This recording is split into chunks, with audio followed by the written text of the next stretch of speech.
Assalamualaikum warahmatullahi wabarakatuh. Saya Ala Fariha binti Ahmad Radhi bernama Matrik C20A1617. Jadi pada hari ini pembentangan saya akan kupaskan berkaitan dua contoh teori ciptaan manasikana dan bagaimana kaedah pengaplikasiannya dalam sesebuah kritikan diadaptasi. Jadi, menjurus kepada pengenalan. Perkataan teori berasal daripada bahasa Yunani, treo, yang bermaksud penglihatan. Menurut definisi ini, teori adalah berdasarkan konsep seseorang yang kemudiannya mereka diberi sebagai sudut sesebuah pandangan. Seterusnya, bidang kajian dalam sastra ialah kritika sastra yang memfokuskan kepada menilai karya sastra dengan objektiviti, manakala kritikan objektif akan mematuhi piawaian kritika sastra termasuk penilaian serius, penggunaan idea dan metodologi tertentu dalam penulisan yang teratur. Hal ini jelas menunjukkan Malaysia adalah rumah kepada sejumlah besar pengkritik sastra. Sebagai contoh, seorang sastrawan negara yang hebat iaitu Manasikana yang boleh menilai sastra dalam pelbagai genre. Seterusnya, bagi perihal Manasikana, Abdul Rahman Napiah ialah nama pena bagi Manasikana, di mana pada tahun 1963 istilah Manasikana pertama kali digunakan. Beliau telah menulis dengan tabah dan sabar demi memajukan lagi bidang penulisan kreatif. Manasikana ialah seorang penulis novel dan drama dengan kepakaran lebih daripada 30 tahun dan beliau juga telah mempunyai pelbagai peringkat pengalaman. Hasilnya, beliau dapat menyumbangkan dengan ketara kepada pertumbuhan dan pemulihan drama di Malaysia. Manasikana telah berjaya membawa pelbagai teori baru melalui kritikan yang telah dibuat olehnya dari segi menambahkan perspektif segar kepada kritikan sastra drama. Antaranya ialah teori intertekstual, teori sastra realisme dan teori takbudiah yang mempunyai unsur sastra kritikan Islam. Jadi pada teori pertama ini adalah teori teks realisme. Manasikana telah mengemukakan aliran pemikiran teks realisme pada tahun 1996. Mengikut tanggapan ini, seseorang penulis perlulah melihat kepada 4 peringkat iaitu mencapai tahap kesempurnaan dalam penulisannya iaitu 4 fasa tersebut adalah kehadiran, pelanggaran, pengukuhan dan keunggulan. Setiap penulis perlulah mempunyai keberanian untuk mencapai keunggulan setiap prinsip kepengarangan. Keberanian yang dimaksudkan berkaitan dengan kepengarangan adalah sebuah kualiti dan sikap keterbukaan yang dibenarkan secara tekstual dan konseptual dalam teks supaya teks dan pengarangnya dilihat dan kelihatan memberi kesan kepada persepsi masyarakat yang membacanya. Prinsip pertama adalah peringkat kehadiran. Peringkat ini merupakan peringkat terawal dalam proses menuju keunggulan yang menyediakan jalan rintis kepada penulisan A. Samad Said.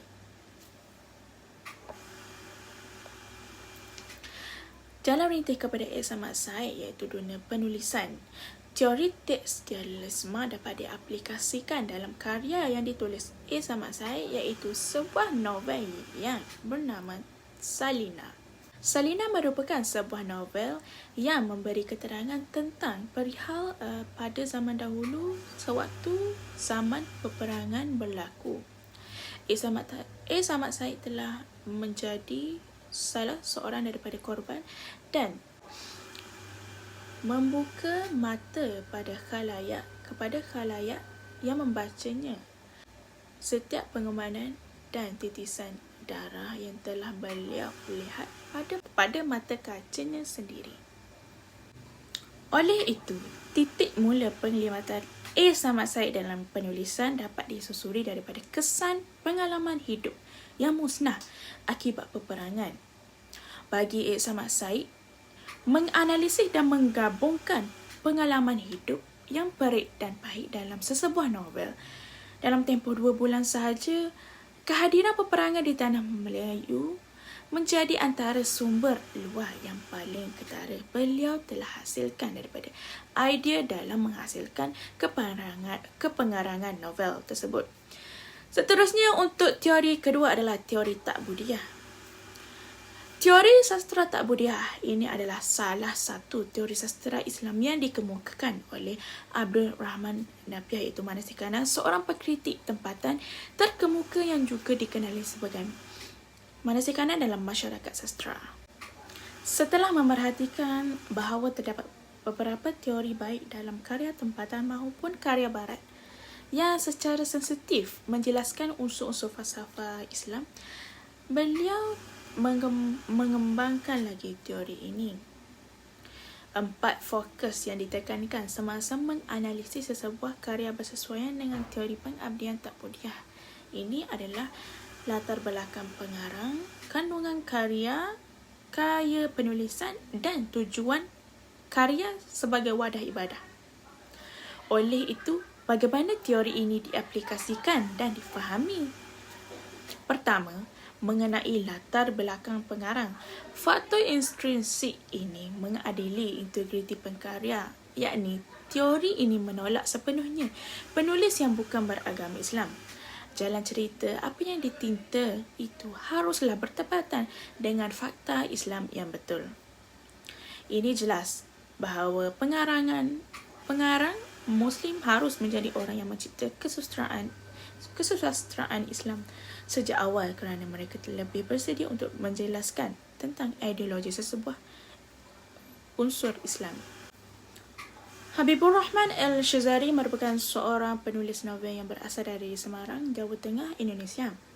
Beliau merupakan seorang penulis novel yang terkemuka di Indonesia. Habibur Rahman Al-Shazari adalah sebuah pengarang yang berlatarkan pendidikan agama. Hal ini jelas dengan teori yang diperkenalkan oleh Manasikana tidak hanya dipelopori di tempatan saja, namun dapat disesuaikan melalui isi novel sastra itu sendiri yang pastinya berunsurkan kepada falsafah Islam. Secara kesimpulannya dapat dikatakan bahawa Manasikana sebagai seorang sastrawan yang kreatif dalam memperjuangkan sastra di Malaysia. Sumbangan beliau dalam menghasilkan teori tempatan dan pelbagai jenis novel jelas membuktikan beliau merupakan bukan calon-calon orang yang merupakan hebat dalam menghasilkan sesebuah karya.